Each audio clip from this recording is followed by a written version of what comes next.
സമൂഹ മാധ്യമത്തിലൂടെ കവടിയാർ കൊട്ടാരത്തിനും രാജകുടുംബത്തിനുമെതിരെ വ്യാജ പ്രചരണം നടത്തിയ സംഭവത്തിൽ നടപടിയുണ്ടാവുകയാണ്.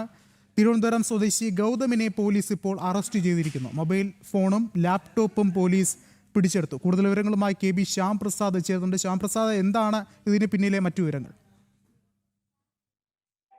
വിഷ്ണു, കവടിയാർ കൊട്ടാരത്തിനും രാജകുടുംബത്തിനുമെതിരെ വ്യാജപ്രചരണം നടത്തി കഴിഞ്ഞ ദിവസം ജൂലൈ 3, അതായത് ജൂലൈ 3-ന് കഴിഞ്ഞ വ്യാജപ്രചരണം നടത്തി കേസുമായി ബന്ധപ്പെട്ട സൈബർ പോലീസ് അന്വേഷണം തുടരുന്നതിനിടയിലാണ് ഗൗതം, തിരുവനന്തപുരം സ്വദേശിയായ ഗൗതമിനെ പോലീസ് പിടികൂടുന്നത്. വീരപത്മനാഭ ഗൗതം എന്ന പ്രൊഫൈലിൽ നിന്നുകൊണ്ടായിരുന്നു രാജകുടുംബത്തിനെതിരെ അധിക്ഷേപ പരാമർശങ്ങൾ നടത്തുകയും ഒപ്പം തന്നെ നിലവിൽ ചരിത്രത്തെ, തിരുവിതാംകൂർ രാജകുടുംബത്തിന്റെ ചരിത്രത്തെ തന്നെ വളച്ചൊടിക്കുന്ന രീതിയിലുള്ള അപകീർത്തികരമായ പരാമർശങ്ങളെല്ലാം തന്നെ വീരപത്മനാഭ ഗൗതം എന്ന പ്രൊഫൈലിൽ കൂടി ഇയാൾ നടത്തുകയും ചെയ്തിരുന്നു. ഈ അധിക്ഷേപ പരാമർശങ്ങൾ നടത്തിയതിന് പിന്നാലെയാണ് പൂയം തിരുനാൾ ഗൗരി പാർവതി ഭായിയുടെ പരാതിയിൽ പേരൂർക്കട പോലീസ് അന്വേഷണം ആരംഭിക്കുകയും ചെയ്തത്. ഈ അന്വേഷണത്തിൽ സൈബർ പോലീസ് അടക്കം സഹകരിച്ചുകൊണ്ട് മുന്നോട്ട് പോകുന്ന ഘട്ടത്തിലാണ് ഈ ഗൗതം എന്ന് പറയുന്ന തിരുവനന്തപുരം സ്വദേശിയായ യുവാവിനെ പോലീസ് അറസ്റ്റ് ചെയ്യുകയും ചെയ്തത്. ഇയാളിന്റെ മൊബൈൽ ഫോണും ലാപ്ടോപ്പും അടക്കം പോലീസ് പിടിച്ചെടുക്കുകയും ചെയ്തിട്ടുണ്ട്. പിന്നീട് ഇയാളെ സ്റ്റേഷൻ ജാമ്യത്തിൽ പോലീസ് വിട്ടയക്കുകയും ചെയ്തു. എം ജി ശശിഭൂഷൺ, ചരിത്രകാരനായ എം ജി ശശിഭൂഷന്റെ മകൻ കൂടിയാണ്